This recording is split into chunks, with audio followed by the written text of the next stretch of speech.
ચલો આજે આપણે બનાવીએ પનીર ભુરજી। એના માટે લઈશું આપણે 2 ટેબલ સ્પૂન ઓઇલ,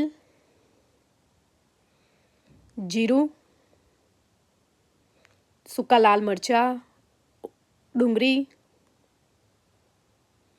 આદુ મરચાંની પેસ્ટ, ટામેટાં એડ કરીશું। હવે 1 ચમચી બેસનને આપણે રોસ્ટ કરવાનો છે। આપણો બેસન રોસ્ટ થઈ ગયો છે। હવે એમાં મસાલા કરીશું। લાલ મરચું, ગરમ મસાલો, ધાણા જીરું, હળદર, કસ્તુરી મેથી, 2 ચમચી દહીં।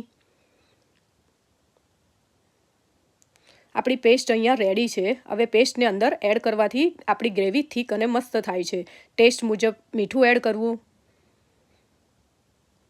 પનીર એડ કરવું। અહીંયા આપણી ટેસ્ટી યમ્મી પનીર ભુરજી રેડી છે।